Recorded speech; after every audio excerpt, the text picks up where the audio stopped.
जय श्री कृष्णा भैया भाई। आज की इस कक्षा में हम बसंत भाग 3 का पार्ट 2 पढ़ेंगे। इस पाठ में हम देखेंगे कि इस पाठ के माध्यम से जो कहानीकार है वो पुश्तैनी काम करने वाले कारीगरों की जो स्थिति, वर्तमान में जो स्थिति, उसकी ओर ध्यान आकर्षित किया है। यानी ये मशीनीकरण युग होने के कारण यहाँ पर जो पुश्तैनी उद्योग धंधे हैं वो नष्ट हो रहे हैं और बेरोजगारी बढ़ रही है। तो इसके बारे में कामता नाथ जो है कहानीकार, उसने इस पाठ में इसको उतारा है। तो अब हम पाठ पढ़ेंगे और समझेंगे। सारे गांव में बदलू मुझे सबसे अच्छा आदमी लगता था। जो कहानीकार जो था, ये लिखने वाला, वो अपने मामा के गांव जाता है और वहाँ पर जाकर जो वहाँ पर उसके सामने जो एक बदलू मामा रहता है और वह उसके वहाँ पर दिन भर वहाँ पर बैठा रहता है और वहीं पर उसका काम देखता रहता है। तो वह बदलू मामा को वह बदलू काका कहकर पुकारता था। तो अब देखते हैं। सारे गांव में बदलू मुझे सबसे अच्छा आदमी लगता है क्योंकि वह सुंदर सुंदर लाख की चूड़ियाँ बनाकर देता था और मुझे अपने मामा के गांव जाने का सबसे बड़ा चाव यही था कि जब मैं वहाँ से लौटता था तो मेरे पास कई ढेर सारी गोलियाँ होती थी और रंग बिरंगी गोलियों को जो किसी भी बच्चे का मन मोह लेती थी। यानी कि उसको, वह जब भी गांव जाता था तो उसको हमेशा वह लाख की जो गोलियाँ होती थी वह उसको हमेशा वह लेखक जो बदलू मामा जो था वह उसको हमेशा देता था। अब इसी तरह से फिर वह, वैसे तो उसके गांव में मामा को सभी बदलू काका मामा कहकर पुकारते थे, परंतु वह उसे बदलू मामा नहीं कहकर उसे बदलू काका कहा करता था, जैसा कि गांव के सभी बच्चे उसे कहा करते थे।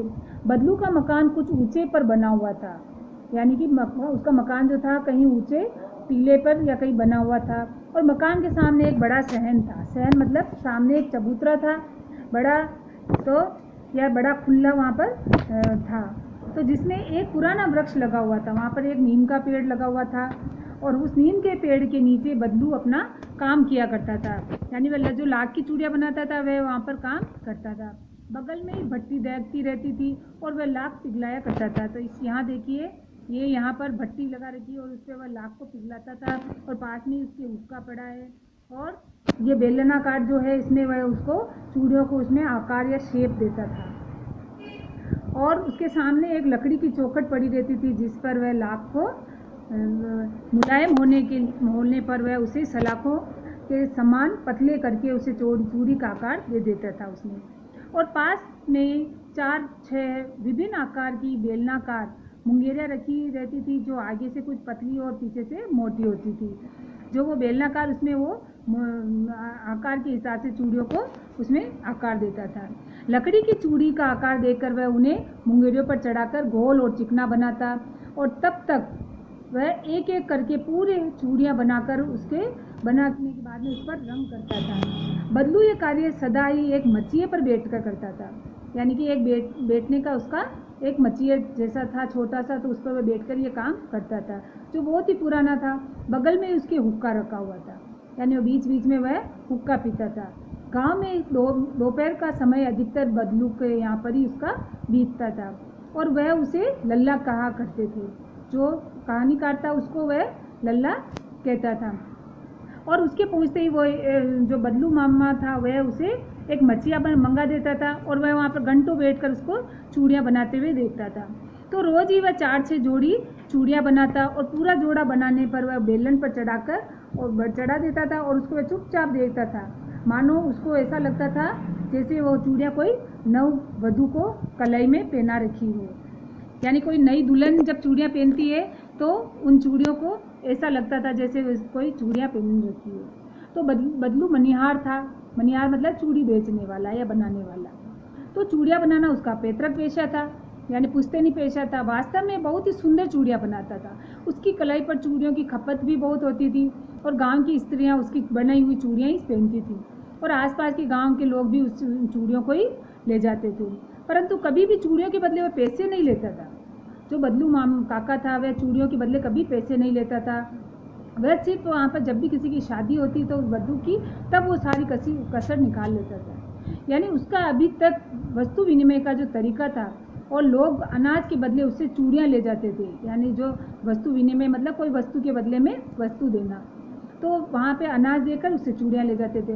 बदलू स्वभाव से बहुत सीधा था, वह कभी किसी से झगड़ा नहीं करता था। हाँ, शादी विवाह के अवसर पर वह अवश्य जिद करता था, जिद पर अड़ जाता था, जो वहाँ उस पर वो जीवन भर चाहे मुफ्त में चूड़ियाँ दी हो, परंतु शादी के अवसर पर वह सारी कसर निकाल देता था।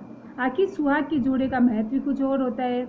और उसे मुझे याद है, कहानीकार कहता है, मुझे याद है मेरे मामा के यहाँ किसी लड़की के विवाह पर जरा सी बात पर वह बिगड़ गया था और उसको मनाने में लोहे लग गए, मतलब बहुत प्रयास करने पड़े, बहुत मुश्किल से उसे मना।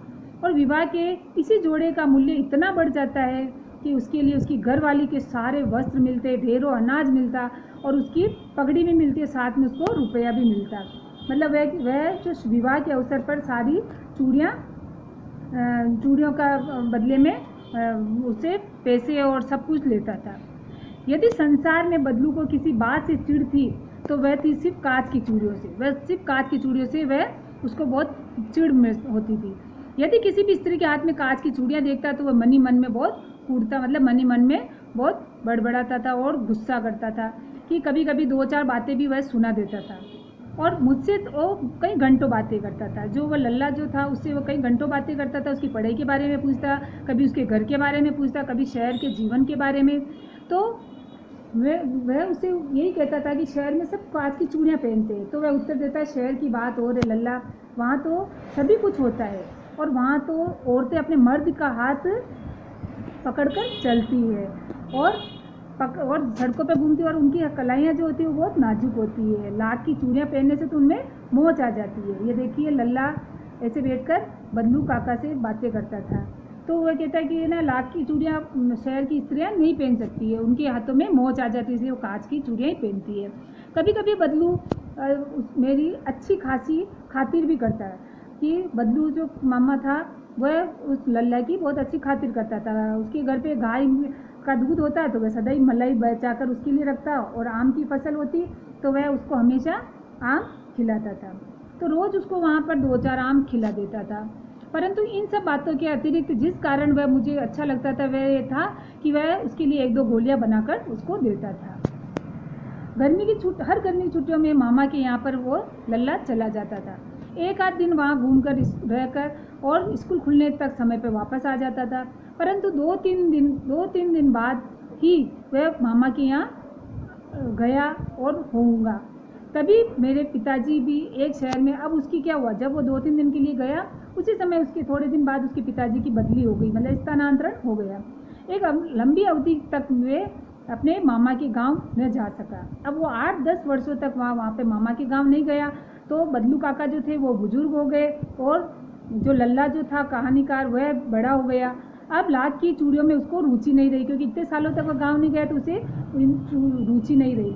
अतः गांव में होते हुए भी वह बदलू का ध्यान नहीं आता था उसको। इस बीच मैंने देखा कि गांव में लगभग कांच की चूड़ियाँ पहनने, औरतें जो थी वो गांव में भी कांच की चूड़ियाँ पहनने लगी। विरले ही उनके हाथों में चूड़ियाँ का लाख की चूड़ियाँ देखी, मतलब विरले ही मतलब बहुत कम के हाथों में उन्होंने लाख की चूड़ियाँ देखी। तभी जब उसने लाख की चूड़ियाँ देखी किसी के हाथ में तो उसको एकदम ध्यान आया, बदलू काका का ध्यान आया। और बात ये हुई कि और बरसात में उसके मामा की, जब उसको ध्यान कहाँ आया, अब ये देखिए कि बरसात में उसके मामा की एक छोटी लड़की थी, वह उसका पाँव फिसल गया और हाथ की कांच की जो चूड़ियाँ थी वह टूटकर उसकी कलाई में घुस गई और उसके खूब खून बहने लगा। और उसका जो मामा उस समय घर पर नहीं था, तो जो लल्ला जो था कहानीकार वो उसने क्या करा, मरहम पट्टी करी। तभी उसको बदलू मामा का ध्यान आया कि उसने सोचा था कि वो लाख की चूड़ियाँ बनाता था, कांच की चूड़ियाँ तो ऐसे चुप जाती है। तभी उसने सोचा कि उससे आज मैं मिलकर आऊँ। तब वह शाम को घूमते घूमते उसके घर गया और वह चबूतरे पर उसके नीम के नीचे खाट लगाकर बैठा हुआ था। तब शाम को उसने जैसे ही उसने उसको देखा और उसने बोला, नमस्ते बदलू काका। मैंने कहा, नमस्ते भैया। उसने मेरी नमस्ते का उत्तर दिया, उठकर खाट पर बैठ गया। परंतु उसने पहचाना नहीं। बदलू काका जो था वो बुजुर्ग हो गए, अब उन्होंने उसको पहचाना नहीं। थोड़ी देर तक उनको निहारता रहा, मतलब देखता रहा। और उसने कहा, मैं हूँ जनार्दन काका। उन्होंने कहा, मैं आपका लल्ला हूँ, तो आपके पास से गोलियाँ बनवा कर ले जाता था। उसने अपना खुद का परिचय दिया। बदलू फिर भी चुप रहा, मानो उसकी स्मृति पटल पर अतीत के चित्र उतर आए। अब वो चुपचाप देखता रहा तो उसको हम पुरानी बातें याद आई। तब वो एकदम बोला, आओ आओ लल्ला बैठो, बहुत दिन बाद गांव आए। हाँ, फिर लल्ला ने कहा, हाँ इधर आना नहीं हुआ। और उसने जो बदलू काका जो था वह चारपाई पर बैठे हुए उसको उत्तर दिया।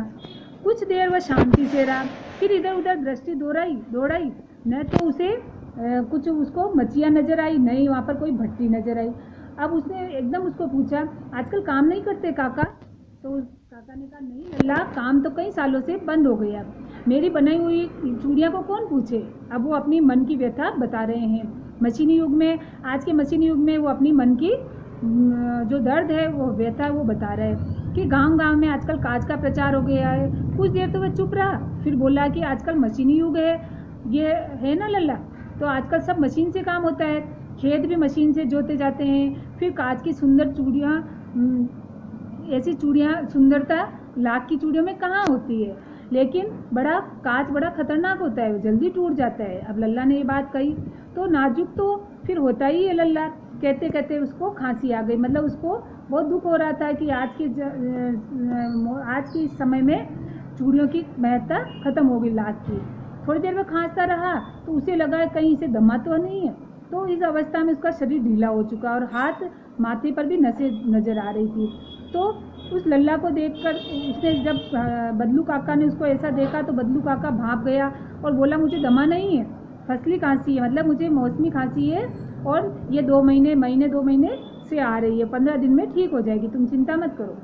अब वो चुपचाप खड़ा रहा और उसे लगा कि अंदर कोई व्यथा छिपी हुई है, मतलब बदलू काका के अंदर कोई दर्द छिपा हुआ है। मैं देर तक सोचता रहा कि इस मशीन युग ने कितने हाथ काट दिए। और कुछ देर फिर शांति रही जो उसे अच्छी नहीं लगी। आम की फसल अब कैसी है? उसने बात बदल दी कि आम की फसल कैसी है काका? कुछ देर बाद उसने विषय बदलते हुए कहा, अच्छी है लल्ला, बहुत अच्छी है, उसने लहक कर उत्तर दिया। अंदर अपनी बेटी को आवाज़ दी, अरे रज्जू, लल्ला के लिए आम तो ले आओ। फिर मेरी ओर मुखातिब होकर बोला, माफ़ करना लल्ला, मुझे आम खिलाना भूल गया था। अब उसको आम, जो जब भी वो आता उसको आम खिलाता था, तो उसका जो दर्द छिपा हुआ था आज के मशीनीकरण युग का, तो बदलू काका के, तो वह सब कुछ भूल गया था। इसलिए उसको फिर याद आया तो उसने कहा, नहीं काका, आम अब खिलाए जा, कैसे जाने दूंगा तुमको।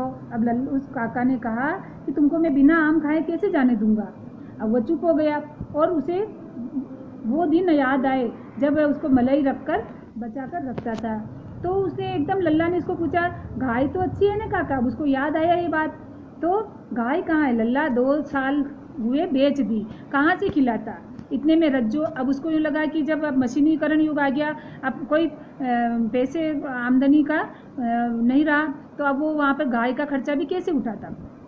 इतने में उसकी बेटी रज्जो अंदर से एक दलिये में ढेर सारे आम लेके आई। तो यह तो बहुत है काका, इतने कहाँ खा पाऊँगा। अब उसने कहा कि ये तो बहुत सारे हैं। और उसने कहा, वाह वाह, वह हंस पड़ा, शहरी ठहरे ना। अब उसने उस पर व्यंग्य कसा कि तुम भी शहरी ठहरे हो, अब तुम इतने आम कैसे खा सकते हो? मैं तुम्हारी उम्र का था तो चौगुने आम एक बखत ही खा जाता था, आप लोगों की बात और है। और उसने उत्तर दिया, तो अच्छा बेटी, लल्ला को 4-5 आम छांट कर दो, सिंदूरी वाले देना। देखो लल्ला कैसे हैं, इसी साल ये पेड़ पर तैयार हुए। तो रज्जो ने 4-5 आम उसको अंजुली में, मतलब अपनी उसमें लेकर, हाथ में दोनों हाथों को लगाकर उसमें लेकर उसकी ओर बढ़ी। और आम लेते हुए उसने एकदम उसकी एक निगाह एक क्षण के लिए उसके हाथों पर ठिठक गई, मतलब एकदम उस पर रुक गई। और उसने सोचा कि इन कलाइयों पर लाख की चूड़ियाँ बहुत ही सुंदर लग रही है। तो अब उसने देखा कि इसने लाख की चूड़ियाँ पहन रखी, क्योंकि आजकल लाख का प्रचार कम हो गया। तो बदलू ने उसकी तरफ फिर दृष्टि देखी और बोल पड़ा, यही आखिरी जोड़ा बनाया था। अब बदलू काका कहता, मैंने ये अंतिम जोड़ा बनाया था, और जमींदार बेटी की जब विवाह था तब मैं उनके लिए बनाया था, लेकिन वो जमींदार जो था वो 10 आने में पैसे देकर मुझसे ले रहा था, तो मैंने उसको जोड़ा नहीं दिया, कहा शहर से ले आओ, क्योंकि अब लाख का महत्व कम हो गया था। तो ऐसे कहकर उसने फिर वो जोड़ा उसी के पास रखा और अपनी बेटी रज्जो को पहना दिया। और मैंने आम लिए, खाकर थोड़ी देर के बाद पश्चात वह चला गया। और उसे बहुत प्रसन्नता हुई कि बदलू ने हार नहीं मानी और उसका व्यक्तित्व कांच की चूड़ियों का जैसा नहीं था और आसानी से, ताकि वह आसानी से नहीं टूट रहे।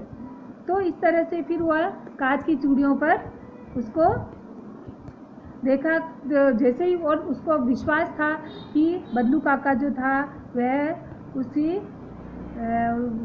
उसका व्यक्तित्व, मतलब वह आत्मविश्वास उसका कमज़ोर नहीं हुआ।